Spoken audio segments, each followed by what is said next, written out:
7-nji lese aý görüpde aýd etmeklikge, Qurban aýd etmekligiň hakynda. Bu bölekde de mowzumyz aýaş şeýle bir sorag bar, şoňa jogap bermeklikden. Şeýle bir zat bolup durmy, Peýgamber Hudaý salam wagtynda ýanna ki ay bir ýerde görünüpde, bir keşferde görünüpde, şoň habar başlaýyk baran bolsun. Olar o ýurduň ay görünmekden kabul etmedik bolsun. Aýa şeýle bir zat bolup durmaya täze dören zatmy.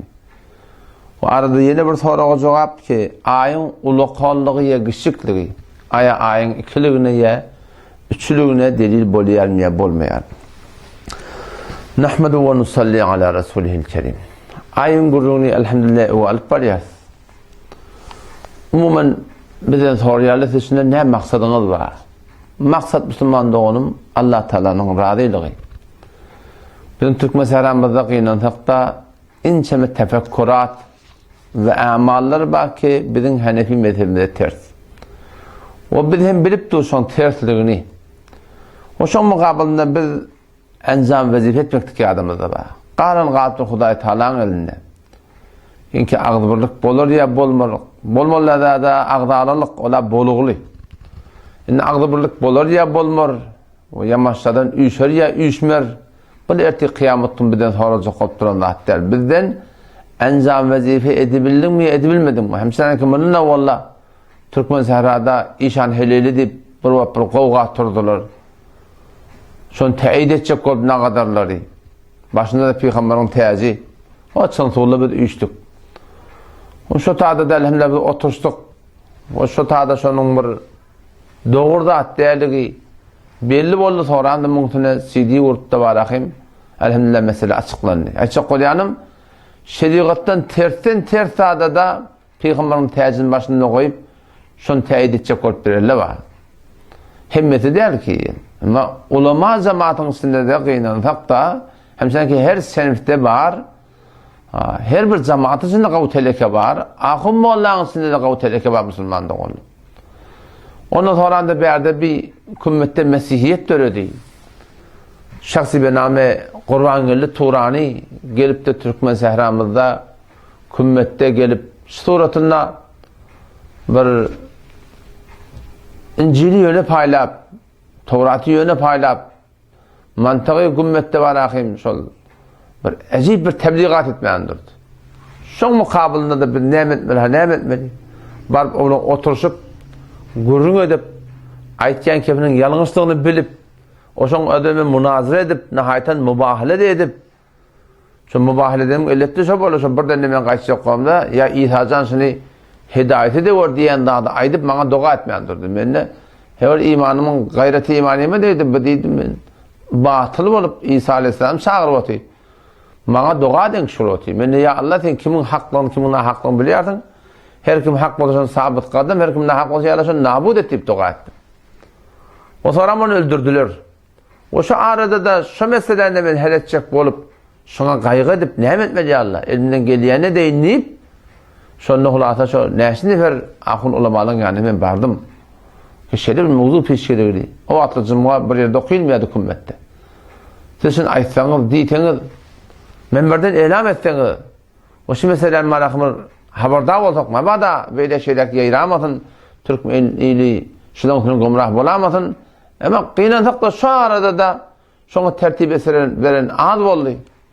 Ona ayeten numar uzak da aslanı var. Bir gittik Pakistan'a karşı şunu alımını okuymadan söyleyeyim. Bu tadı yok olu elim. Ona ayeten Hudaý Teala biz doladı yamaçlardan Belusistan'a karşı. O şu tadı biz şunu alımını okuyduk. O şunu 2 yıl dehmet çekip 2 tane kitap yazıp birinin adına Seyri Nobin der Tevrat-ı İncil-i İmruzi takıp o birinin adına Ez-Mesihyan ve Borsit takıp sonra da şu hakkında da bir ilmiden gelin ettik. O nihayeten Allah Teala şu cemaati çaşırdı. O şu batıl çaştı şurada da. Sonra da Seyfiye Doğullu'muz gelip de Türkmen Sahrada şuparın bir menberlerde öllerinin başa söylemeyen cemaatlerini yamallayıp bir şeref buladı falan deyip o şunun da kabalını bir elimden gelin ettim.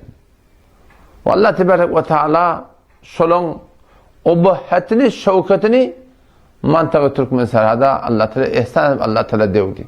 Münazırdan sonra gelen Kümüştepen milletinden sonra şu münazara paylanan sonra Kümüştepe'ne olsula bir ajib suratını alıp barýarlarmışdyk. Men aýdym, Kümüştepe'e aýtýarlar. Men kawat pitada ýokdum. Oşa suratynda bir obahat bilen jymgalardan çykýarlar. O Allah tebaraka şu musulman dogulum men olar yamanlygym ýok. Tertibin halap sünnet diýip münazara etdik. Onu aýtan Allah tebaraka taala şonuň obahatyny şowkatyny Türkmen saramyzda dewdi. Şu kunne şolar öz jamaatyn gara taqqajak bolup Pakistandan, Afganistandan olakara tatilleri getirip her ile bir taraf aýrýarlar. Bunu aýtan her kim elinden gelen zähmet çekme bolar yani. Şonuň hakynda men enzam vazif etdim. Bunu aýtan ele gelen netije şu boldy. Gawteleke her yerde bar ahim. Medine Munawwerede de münafıklar barmışdyk, adam musulmanlar Peýgamberiň dininiň aleyhine şüpher marahim tawta edret ýerlemişdik. Bu musulman dogullamyk için ol billah biz başlar adam münafık diýip aýdan ne? Bir galat fikirler üstüne ulata bir siri amal hay halap sünnete mubtala bolup da şeýle bir ýagdaýlar şula öýdarlaryna ýörtük ketip ýerler. Ve şoňa mende ýani münkirin şefaat çykdy. Mantygy kelaladan ki ulama-y kelala yani hemmejekler şoňa tertdiler. Muhalifdiler. Şon şefaate inkar eden adam ki gölen esen ehli sünnetten näl. Ona aýtan menen näwiden taqaza etlen hafiz şoňa bir zat diýsen bu deşiň gurun etipdiler, zat etipdiler, holata şony bir ýeňi bilmeýärdiler odan soratandan. Aýda Allah tebaraka we taala ihsan etdi, biz bardyk, oturşdyk, ýykçy qırrak bir münazara boldy. Elhamdülillah Allah tebaraka ve taala menden kabul etsin, yoldaşlarımdan kabul etsin, pakşa dellerden sözüden kabul etsin, nihayeten şolong Allah tebaraka ve taala obahatin devdi. Bu konuda bula şu ayın hakkında şu forum ihtilaf döret ketip ýerler. Bir yarmadahun tasirin marahim döreden ýordasy diýip aýtdylar. Hani ki yarmadahun tasirden öňçe şugurun aslan biziň aramyzda ýokdy. Nereden döredi? Siz keşin hop ihtilaf edip durursun hakkında. Açık aydın takdirin yeten neticesi. Ne mi diyecek bolýa? Şolya kadimden kitapta ba diýip aýtjak goýady. Kitapta ba gurrun bi. Kitapta gurrun kän takdirjan. Kitapta kän gurrunma. Ki Hanefi mezhep şoňa fetwa bermeýärdir. Kitapta tarawa 8 rekat diýip berele de ba. Şu Hanefi mezhebiň ödünden mujtehidin fil mezhep diýip duran adamlardan emma Hanefi mezhebiň başga muhakkiklary redetdir. Hanefi mezhebiň içinde inçe bir gurumlar var. Ki şoň hakynda tefawutlar var. Emma şoň hakynda bar ahim togram muhakkik ulamalar ol gowlar kenara goýup da şoň hakynda bar ahim açyklap fetwa bermeliler. Fetwa berip de şoň marahim şu toratynda Hanefi mezhebi goýupdyrlar. Muň hakynda qyla qalba diýip kitapdaky tefawutlar bazady. Her kim ödüne bir ýol tutunjak bolsa, ona Hanefi mezhep diýilmi? Ona öz ra'y şahsyň diýildi. Ona öz döreden ýoluň diýildi. Mowzu megemden çykdy. İnşallah indiki jelete şun ikisinin hakynda gurnaş boljak. Ki aya bolupdyrmy sahabalaryň wagtynda. Şu Peýgamber Hudaýyň taýid eden adamlaryň wagtynda ay başga bir ýurtda görnüpde, başga bir ýurda habar berenden kabul etmedigi bolupdyrmy? O aýyň ola golly güçlükligi şu bir şoň hakynda bar ahim şol aýyň ikiliğine dil bolýarmy, bolmaýarmy? Bulan da hakynda men elimden gelen ähmet çekjek. Şular eke şoň kun Türkmen ihtilaf etdiler. Men nihayet elinden geleni ýetjek. Hudaý nämese şonu etdim. Men maksadym Allah'tan razyligi, sogap kazanmaklyk, enjam vazif etmeklik. Men gözüm bilen görüp duruşlaryň alyp barýan tertibi bir aýyň gurrun däl. Inçeme gurrun Hanefi mezhebe set derse tert. Oturşmany gelýände oturşmany geleni akla. Oturan yerine her yatan bir şiir, yatan yerine at ýarlar. Bu näme diýdi? Bizim de elimizden gelýän şey. Bir de şunu aýtjak diýjek.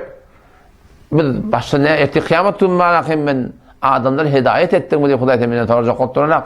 Men edim hidayetde durmadan şimşi etket bilen. Men şunu düşünýär men bilip durup ketlemedem, men ödüm hidayetde däligim belli bolýar. Allah temine tawfik bersin. İnşallah nekizede ýa-da hakynda gurun berer. Assalamu aleykum we rahmetullah.